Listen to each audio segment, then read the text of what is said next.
గజం భూమి కేవలం 5,000 రూపాయలతో 135 గజాల డిటిసిపి అండ్ రేరా ఫ్లాట్ కేవలం 7 లక్షలు మాత్రమే. గురుకిరణ్ గారు, అప్పులకేం తక్కువ లేదు అన్నట్టు అప్పులు చాలా ఉంటాయి, చేతిలో చిల్లిగవ్వ ఉండదు.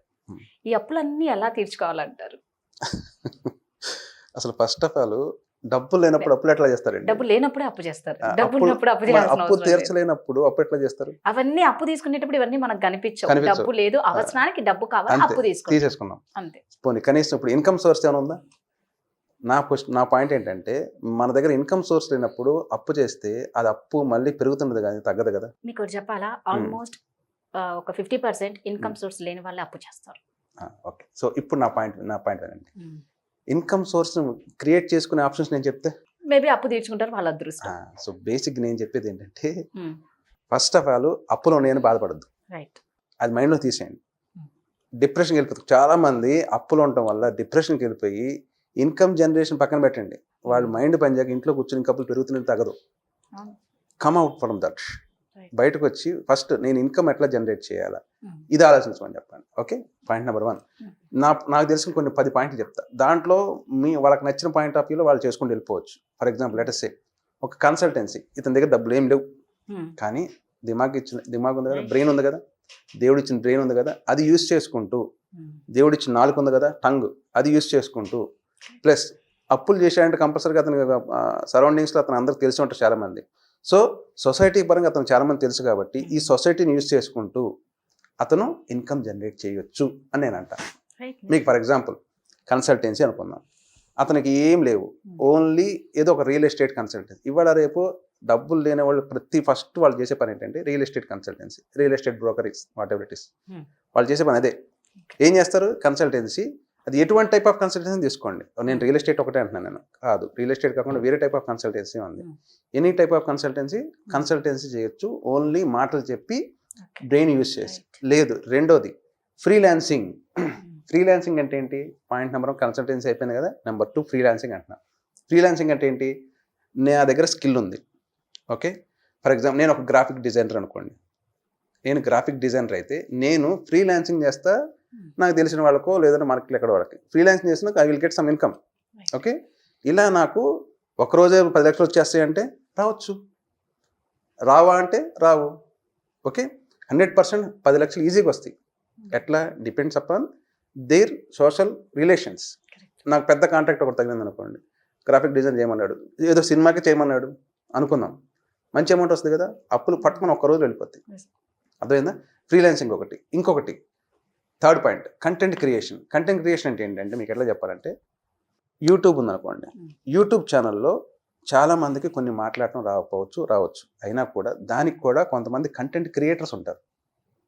మీ దగ్గర ఆ టాలెంట్ కనుక ఉంటే, ఎవరైతే ఉన్నారో టాలెంట్ కనుక ఉంటే కంటెంట్ మీరే క్రియేట్ చేసి యూట్యూబ్ వాళ్ళకి ఇస్తే, ఎవరైతే వాళ్ళు యూట్యూబ్ చేస్తున్నారో వాళ్ళు మీకు they will pay. This is also 1 type of income source. ఇదంతా ఇమీడియట్ ఇన్కమ్ సోర్స్ అండి, వెంటనే టక్ వచ్చేస్తాయి. ఇంకోటి డ్రాప్ షిప్పింగ్ అంటాం. డ్రాప్ షిప్పింగ్ ఇవాళ రేపు బాగా ఫేమస్ అయిపోయింది. డ్రాప్ షిప్పింగ్ అంటే, అసలు డ్రాప్ షిప్పింగ్ అంటే ఏంటి అంటే, this is called online store without investment. యాక్చువల్గా ఈ కామర్స్ అంటే ఏంటంటే, ఈ కామర్స్ అంటాం. యాక్చువల్గా ఈ కామర్స్ అంటే ఏంటి? ఆన్లైన్లో నా దగ్గర ఉన్న ప్రోడక్ట్స్ అనేది నేను సేల్ చేసుకునేది ఈ కామర్స్ అంటాం. కానీ డ్రాప్ షిప్పింగ్ అది కాదు. డ్రాప్ షిప్పింగ్ ఏంటంటే, ఒక కస్టమర్ ఉన్నాడు అనుకోండి, మీరు ఒక స్టోర్ మీరు ఒక రెడీ చేసుకుంటారు ఆన్లైన్లో, మీ దగ్గర స్టాక్ ఏముండదు, మీరు ఒక స్టోర్ ఉంటుంది అంతే, ఖాళీ స్టోర్ ఉంటుంది ఆన్లైన్లో, మామూలుగా ఫిజికల్గా కాదు. ఈ స్టోర్కి ఒక కస్టమర్ అనేవాడు ఒక రిక్వెస్ట్ పంపిస్తాడు, నాకు ఈ ప్రోడక్ట్ కావాలని. మీరేం చేస్తారు? మీకు తెలిసిన ఎవరైతే సప్లయర్ ఉన్నాడో సప్లయర్కి ఈ ప్రోడక్ట్ని ఏదైతే వాళ్ళు రిక్వెస్ట్ పెట్టాడో ఆ రిక్వెస్ట్ అక్కడ పంపిస్తాడు. ఆటోమేటిక్ ఆ సప్లయర్ ఏం చేస్తాడంటే డైరెక్ట్ ప్రోడక్ట్ కస్టమర్కి ఇస్తాడు. మధ్యలో you will get some profit. మీరు రూపాయి పెట్టేది లేదు దాంట్లో. This is called drop shipping. ఇవాళ బాగా ఫేమస్ అయిపోయింది. ఓకే, దాని తర్వాత ఇంకా మీకు ఎన్ని చెప్పాను? 5 చెప్పానా? మీకు ఇంకో పాయింట్ ఉంది, కంటెంట్ క్రియేటర్ అయిపోయింది. Digital marketing agency. మీకు స్కిల్ ఏదైనా కానండి, చేతిలో డబ్బులు లేవు అంటే రెండోది పని చేయాల్సింది మన బ్రెయినే. మన బ్రెయిన్తో ఏ పనైనా చేయొచ్చు. డిజిటల్ మార్కెటింగ్ ఏజెన్సీ పెట్టుకున్న వాళ్ళు ఇవాళ రేపు లక్షలు సంపాదిస్తున్నారు. ఎందుకంటే టోటల్ ఇండియా కానీ ప్రపంచం మొత్తం డిజిటలైజేషన్ అయిపోయింది. డిజిటల్ మార్కెటింగ్ అంటే ఏంటి? ఇప్పుడు ఫర్ ఎగ్జాంపుల్ నేను నా ప్రోడక్ట్ నమ్మాలంటే ఒకప్పుడు ఏం చేసేవాడిని, ఇంటింటికి తిరిగి మెడికల్ ప్రోడక్ట్ అనుకుందాం, మెడికల్ రిప్రజెంటేటివ్స్ ఇవాళ రేపు ఇంటింటి తిరిగి చేయట్లేదు. ఒకప్పుడు చేశాడు, మెడికల్ రిప్రజెంటేటివ్ ఇంటింటి తిరిగి అవును. హాస్పిటల్ చుట్టూ తిరిగి డాక్టర్ చుట్టూ తిరిగి. ఇప్పుడు అట్లా లేదు. ఒక మెడికల్ ప్రోడక్ట్ కానీ ఇంకోటి కానీ మొత్తం డిజిటల్ మార్కెటింగ్ చేసేస్తున్నారు వాళ్ళు. ఎట్లా? త్రూ ఫేస్బుక్, ఇన్స్టాగ్రామ్, ఇవన్నీ డిజిటలే. యూట్యూబ్, ఇవన్నీ డిజిటల్ ప్రకారం వాళ్ళు మార్కెటింగ్ చేసుకుంటున్నారు. రియల్ ఎస్టేట్ కంపెనీస్ ఒకప్పుడు మార్కెటింగ్ చాలా కష్టపడేవి. ఇప్పుడు ప్రతి ఒక్కటి యూట్యూబ్లో మార్కెటింగ్ ఒకటి ఇచ్చేస్తున్నారు, కథం. అట్లా డిజిటల్ మార్కెటింగ్ చేసే టెక్నిక్స్ ఏవైతే ఉన్నాయో అవి మనం నేర్చుకొని చేయగలిగితే దాని ద్వారా విల్ గెట్ ఇన్కమ్. ఓకే, ఇప్పుడు నేను 6 చెప్పాను మీకు నేను. ఇంకా 4 ఉన్నాయి. మీకు ఇంకో పాయింట్ చెప్పాలంటే social media management. Social media management ఏంటి? ఇదే ఇన్స్టాగ్రాము, ఇదే ఫేస్బుక్, ఇదే యూట్యూబ్, ఇంకా సోషల్ మీడియా చాలా ట్విట్టరు, ఒకప్పుడు ఆర్కుట్ ఉండేది, ఇట్లా అన్నీ ఉండేవి. ఇవన్నీ సోషల్ మీడియా.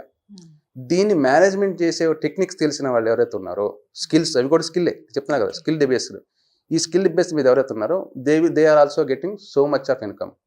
మీకు ఇంకోటి వీడియోగ్రఫీ ఉంది. వీడియోగ్రఫీ అనేది అదొక స్కిల్. మీ దగ్గర చిన్న కెమెరా ఉందండి, ఆ కెమెరా పట్టుకొని, నాకు చేతిలో డబ్బులు లేవు, కెమెరా ఒక్కటే ఉంది నా దగ్గర, ఏం చేయాలి నేను?